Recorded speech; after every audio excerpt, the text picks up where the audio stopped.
Vamos agora para o Rio de Janeiro, que anunciou hoje que vai manter as medidas restritivas, mesmo com a queda no risco de Covid-19. Paula Martini, é uma medida preventiva que deve ser tomada nesse momento tão perigoso para todo o país, né? Exatamente, Marcela. E como a gente falou aqui na abertura do live, uma das causas é a confirmação de mais 3 pessoas infectadas pela variante de Manaus, do novo coronavírus.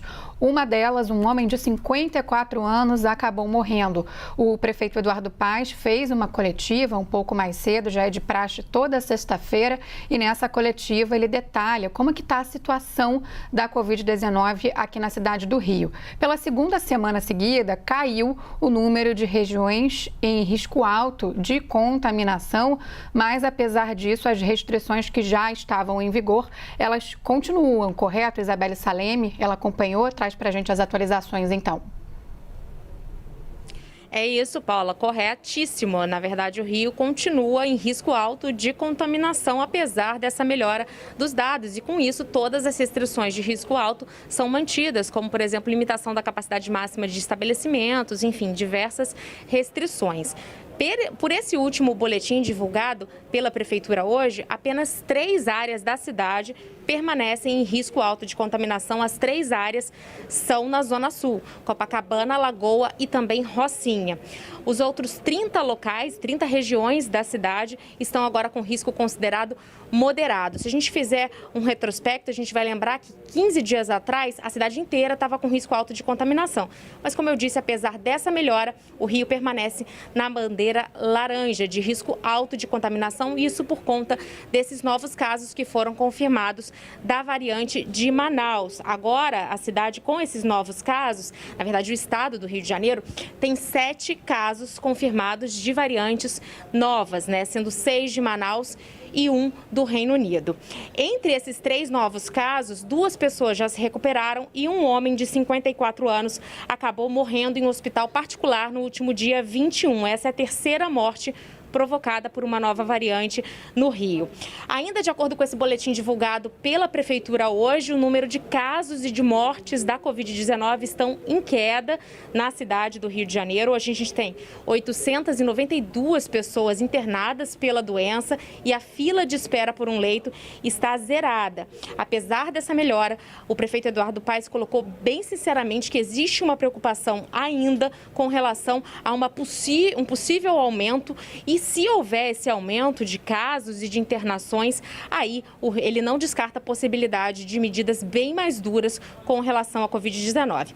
Já com relação à vacinação, a gente retomou a vacinação com a chegada de uma nova remessa de doses ontem aqui no Rio, e o prefeito não descartou também a possibilidade de um novo calendário ser divulgado nos próximos dias, porque existe uma possibilidade de mais doses serem encaminhadas para o Rio de Janeiro pelo Ministério da Saúde. Voltamos ao estúdio. Tá aí tudo muito bem explicado pela Isabelle Salemi, porque a gente está acompanhando no Brasil como um todo medidas mais duras, medidas restritivas, toque de recolher, lockdown. No Rio tem a manutenção das medidas que já estão em vigor. A pergunta que a gente faz: nesse momento, 60% de ocupação dos leitos de UTI, o que também é diferente de grande parte do país. Vamos então conversar com o Leandro Rezende para a gente poder entender como que o governo do estado do Rio de Janeiro está avaliando esses números, o que pode ser feito, mas tem uma preocupação já para a semana que vem. É a apuração dele. Leandro Rezende, bom dia.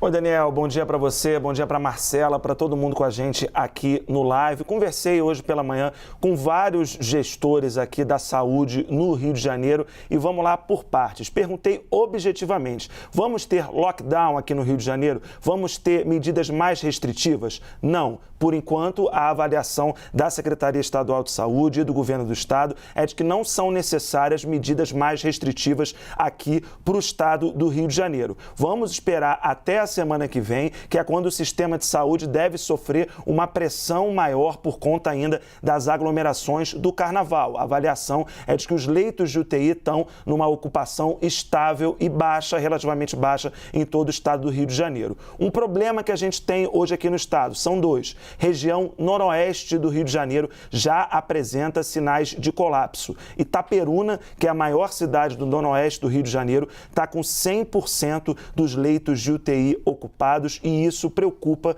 porque se observa dentro da Secretaria Estadual de Saúde um momento de interiorização da pandemia de coronavírus. Há uma avaliação também de que o Rio está num segundo momento, já passou por aquela segunda onda de contaminação que está pegando com força agora os estados da região sul e também o interior de São Paulo. Sobre vacinas, Daniel, pergunta também que eu fiz para as fontes aqui do governo do Rio de Janeiro. Há uma preocupação para que já comece a faltar vacinas contra o coronavírus, que a gente tenha que interromper a campanha de vacinação já a partir do começo de março, que é na semana que vem. Chegou um lote nessa semana da Coronavac, chegou também um lote da vacina de Oxford, a vacinação foi retomada na capital aqui do Rio de Janeiro, mas não há um indicativo de que vão chegar mais doses. E aí, com isso, a gente vai voltar àquele cenário de interrupção das vacinas. Então, de uma forma geral, Daniel e Marcela, o que a gente tem hoje aqui no Rio de Janeiro? Um compasso de espera para saber se a gente vai ter medidas mais restritivas e uma preocupação grande com a região noroeste e uma preocupação, de novo, com a possibilidade de falta de vacinas aqui no estado.